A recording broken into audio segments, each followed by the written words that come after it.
Hello, class. We are in lecture 3 of the course ABE 121, which is ABE Structures Engineering. And we're going to cover the estimation of structural loads. And why so? Why is it important that we are in the know of this our considerations, okay, in the design of structures. First and foremost, let's go to the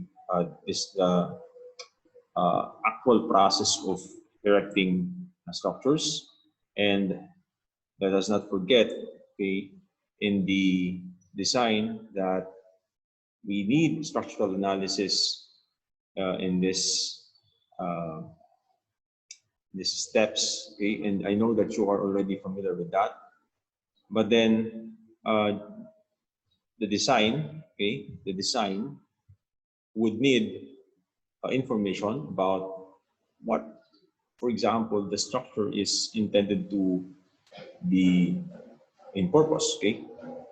Now, we want that the structure is able to resist applied loads without failing throughout the intended service life. And when we say intended service life, that would cover the lifespan of the building from commissioning. Okay? If you're going to look at the steps in the life cycle of a structure, an ABE structure, you have the fourth step is commissioning, and the last one is the commissioning when the building has reached its intended service life, when it has to be evaluated again, assessed, if it still can stand, or if it's already due for to be demolished. Okay. Now, in this subject, we are very much concerned in the planning and design, that we will have to forgo the construction in the later part, okay, the construction and commissioning, to when you are already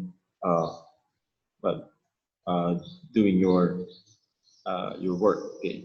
But at least here in the planning and design, you get to understand first and foremost what are the needs in the design of these structures. So first step would be to estimate the structural loads that the building is supposed to take or carry throughout its intended service life. If it's the case that there are changes to this purpose, but then it's going ahead of the topic, so there could be some renovations and what do you call this, upgrades to the structure itself. Okay. Now, where do we start with estimation of these structural loads? Again, this is still part of the planning, so that when we go to designing, this information, this considerations are to be inputted in the design.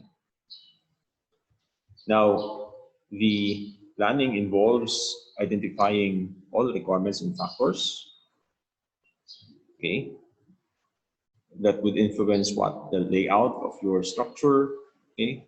If it's going to be a farmstead, where would the different buildings be located strategically? So those are to be considered, and there has to be the dimensions and specifications, okay. Those have to be considered as well. Now, in identifying the best solution, okay, there will always have to be alternatives from which the solution has to be chosen from, and a lot of considerations are needed. For example, there should be structural, okay, constructional, function, that should be functional, and then non-functional. Now, under the non-functional, there are subcategories of aesthetics, sociology, law, economics, and environment. Now, where do we put in, for example, the landscape? It's in the aesthetics. Well, it would, like for example, it's the uh, landscape of the fourth of the top floor. Okay, there's a mezzanine, there's a rooftop where there are plants there. Those are considered as loads that are well, it's actually dead load. Okay, because it's fixed there, but then it's part of the aesthetics. Okay, as to the structural, you've had your background on strength of materials that would have sufficed, okay, in computations for loads or for the requirements in terms of the moments, the bending moments, okay, the shear, okay. Constructional, it would be the operational or the construction limitations. Okay, are you going to make use of heavy equipment or not? Are you going to mechanize your construction or not? How many labor? Okay, from where are your labor or manpower from? Now the functional is um, on the um, purpose. Okay, so if it's a barn, it would differ in uh, setup or construction to a milking parlor, for example. So those are the considerations that have to be considered in the planning stage. Now, for estimation of the structural loads, that would be under the structural still, okay? And we are going to go through it in the shortest or in the next slide. Now, there are two loads to be considered here in the estimation of the structural loads of buildings. And here we have here the first one, it's the dead load. And it actually is just the result of the mass of the building elements from the footings, the foundations, the walls, the suspended floors, okay, frame, the building frame, the beams and roof, right, the roof system. And in essence, these are the weights of all structural members and materials that are permanently or fixedly attached to the structure. And given that they're attached or permanently attached or fixed, they're easier to determine or compute. Okay. Now, here are some shortcuts, okay, some standards that have been used, for example, in the estimation of the dead load of uniformly distributed wooden beams. We have for a 10-foot span, you have 2% of the total load. Okay, that should be the dead load. And for a 20-foot span, that should be 10% of the total load, the whole structure, okay, or what it's supporting. Okay, what's the beam supporting? For wooden roof trusses, and in this instance, we have, okay, the weight of the truss, okay, equal to 1/2 of the SL times the quantity 1 plus 0.1 L. Now S is the bay or distance between the adjacent trusses. Okay, you have a truss here, you have another truss here. That's the bay, and L is the span of the truss. Okay. Now these are empirical equations. Okay, but they're not probably that as empirical as those measured from experimental data, but that these are already empirical and that these are shortcuts to equations which have been analyzed in thoroughly already by engineers and physicists. Okay. Now, on the screen, you see a chicken layer building showing the dead loads in the roofs, beams, and the posts. So for dead loads, okay, since these are fixedly attached, okay, to the structure, you could be able to identify that the materials there are usually concrete, okay, you have the steel, wood, we have softwood and plywood, which have different densities to dense wood, for example. Dense wood is hardwood. Okay. We have galvanized iron sheet for roofing, and there's the that's not actually the density; it's the kilogram per m squared. Okay. Now, what you are going to do, for example, you have a span of iron sheet, GI sheet, then you're going to just multiply that, the area covered by that sheet, okay, to this factor to get the weight. Now, that's going to be the dead load already. For concrete hollow blocks, you have there the different specifications. This is in metric, so we have 100 millimeters. Okay, just convert this to the inch the inch system to get the actual dimensions of the hollow blocks that are used here in the Philippines. For brick walls, you have a different uh, standard for the weight. Okay. Now, this can be computed easily by just identifying the volume or the area covered by these materials or where the materials are used. So the dead loads would include the weights of the materials and constructions, and also the fixed service equipment. Okay. Air conditioning is considered a fixed equipment. I could not include here the solar panel because there's another item there at the bottom for solar panels. Other fixed service equipment, for example, will be the boilers. They're not moved in an instant. Okay. In other cases, that would be the tubing of the plumbing, okay, of the building. Okay, if it has very big piping systems, okay, to distribute well, probably the gas or the LP, the the fuel, the LPG, for example, or also the drainage. There's also again, yeah, it's on the uh, I've already given this an example a while ago. The vegetative and landscape roofs. Okay, those are considered dead loads. For now, we go to the live loads. Okay, we have here the live loads as the variable load atop the structure, and it's actually most often the mass of uh, mobile or um, what we call this, the moving loads, okay?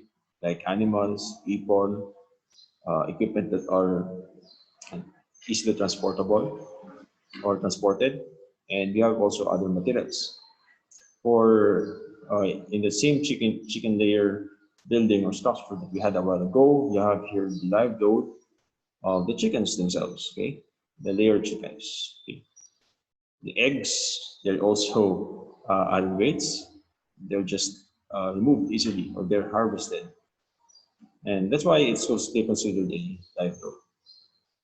Now, the live loads would include the gravity loads that are temporarily applied to the structure.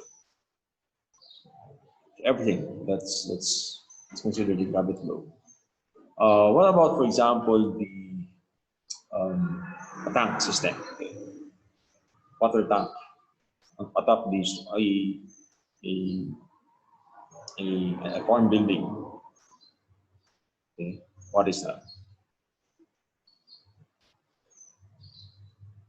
I'll leave that to you. Okay, for you to look into. Now, for the computations of the live loads, we have now here some considerations.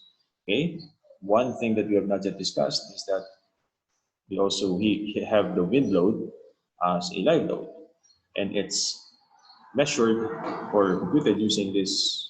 Again, this is an empirical equation. It's 0.0127 v squared times k. K is the relationship, okay, h over 6.1, the quantity raised to 2/7, and where h is the design building height of building, with the eve height for low and medium roof pitches. Okay, it's measured in meters, and you have the 6.1 as the height where the wind velocities are usually measured, and you're going to refer to table 2 for that. Now V is the velocity, and so you get now the basic velocity pressure Q, okay, when you have this data.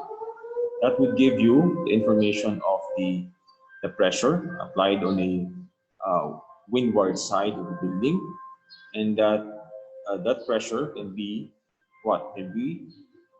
converted to a force applied to the side of a building. Now, what we are referring to in table 2 is the Beaufort scale. The Beaufort scale is used to identify the velocity at height of 6.1 meters, okay. And it would just be identification of the description. For example, if you identify that the wind there in an area, it's causing large branches of trees in motion. There's the bristling of telephone wires, okay, and there's the difficulty in the use of umbrellas. You would associate that with a velocity of 11 to 14, okay, and that's indicative of a strong wind. Now, there are other categories from the moderate gale, the fresh gale, the strong gale, the good gale, and then to storm. The velocities would range from 17 to 33 max, okay? Meaning the 17 is the maximum. And you use that, okay, to input into this equation of the wind load pressure, okay, in Pascal. There are other standards to determine. Okay? There are other ways to quantify the wind load, and here's one. You have it as P equals C. Well, the C would mean that the first C would mean that there are a lot of factors. Okay? Those are coefficients for example, the coefficient for height. Okay, we have coefficient for exposure. We have coefficient for the gust. Okay, and it's unitless. In other references, we have all the three in one coefficient, in the height, exposure, and gust already combined in one coefficient. And still, we are computing for the design wind pressure in Pascal. You get the pressure coefficient, that's unitless, and the wind stagnation pressure in pascals, QS, and the importance factor, this is unitless. And the QS, it's measured using the stagnation pressure is measured using the equation 1/2 rho v squared, where rho is the density of the air. Okay, remember that the density of the air changes with the temperature, and the velocity is, well, it's based again on the Beaufort scale. Whatever other means that you can get the velocity quantity of the measure of the velocity, or the value of the velocity. I mean, now there's also another way using the projected area method, and it's as shown, but this is seldomly used right now. But it's just projecting the area, okay, of the wind, and getting the pressure, okay, and then applying the pressure in that area, okay, in this example, okay. So you use this equation and then apply that to the area. You have the projected area method, okay, as shown.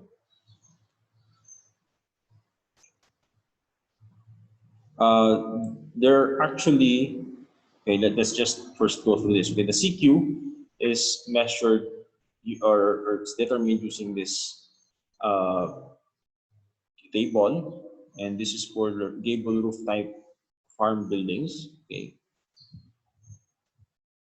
and you have the windward wall coefficient identified specifically for completely closed buildings. And then we have the windward roof coefficient, that is the roof slope, and the leeward roof coefficient. If you can see the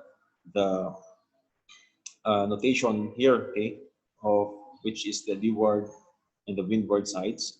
So the windward is where the wind is coming from, and the leeward is where the wind goes, or it's against the wind. Okay,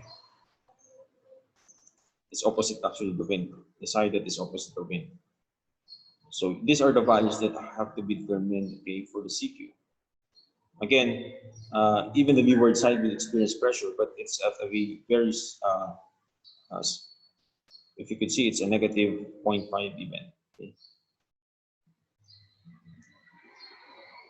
So there's the consideration of the roof slope, okay, to get the uh, to get the to get the value of these coefficient.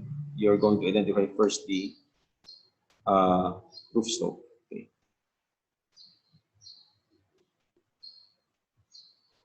This is for walls. Okay, consider this for walls. This is for the roof.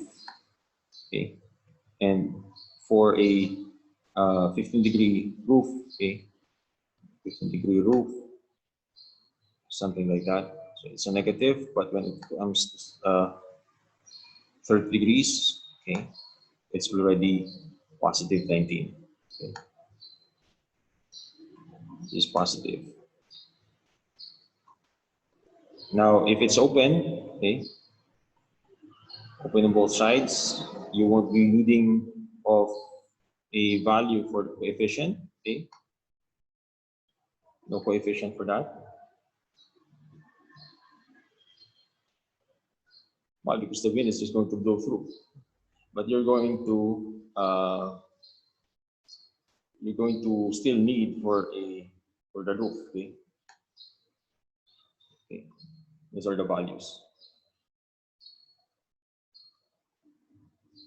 Right. Now we go to the okay. So I almost forgot. So the HW is the height to eaves, and W is the width of the building. So just that's how you determine these values. Now for the importance factor, okay, you have here.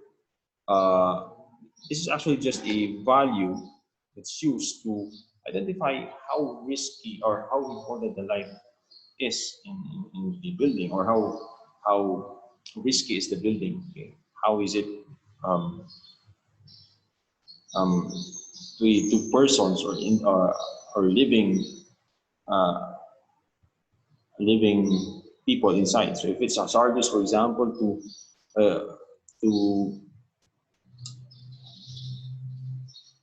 people, okay, or it's a high occupancy building, then you use a factor of importance factor 1 to 50.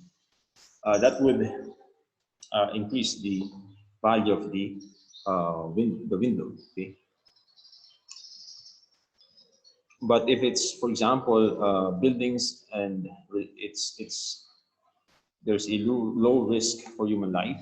Okay, you use a low value importance factor. Again, these are all inputs to this equation.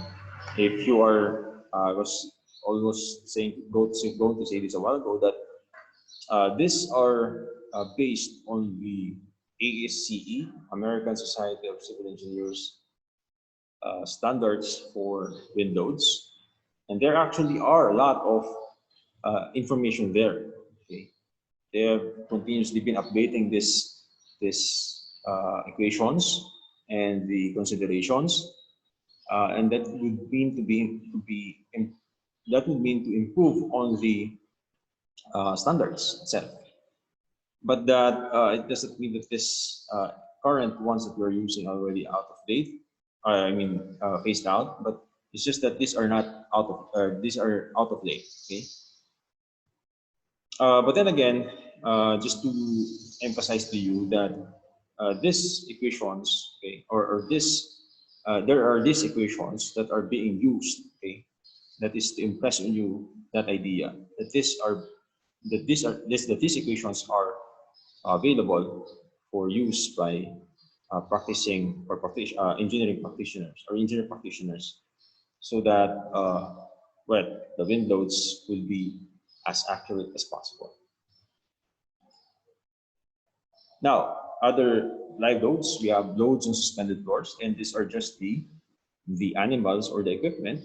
Okay, and you have here the values of the loads in terms of kilopascals for cattle. Okay, you have 3.4.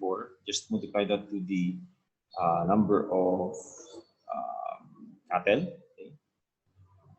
And it differs to the type of animal. Okay, for sheep you have there very small compared to horses, 1.5 is to 4.9 respectively, and you have for pigs and you have for poultry. Okay, now you have repair shop and machinery storage as allowances, and that's just actually to add um, a space, okay, space for your already existing repair shop. One, because it would be so that if ever there are new equipment or tools that have to be added to the system or to the setup, to the farm or the building, that will already be covered for by the uh, design. Okay. Machinery, okay, if you added a large engine, okay, that would be very heavy. So that is covered by this allowance for machinery storage. So that's the purpose of this two other items. For the mass of the farm products, that's also variable. So that's also a live load for different product types you have here. So this is not limited to this one. But for rice, for example, the mass is what, 577 kilograms per cubic meter. And for maize, shelled, and you have the ears, you have the wheat, soybeans, dry beans, potatoes, silage, groundnuts that are unshelled, and then loose. There's also for baled hay. Okay, these are going to be used, okay, if, for example, you're designing a silo or whichever storage or facility that's going to store these materials. For silage, for example, for the feeds of your uh, ruminants, right? Ruminants, yeah, ruminants. All right, so that would be all for this discussion. Okay, this is again lecture number 3 of ABE 121 or structures, ABE structures in engineering. I'll be seeing you in the next lecture. Thank you for listening.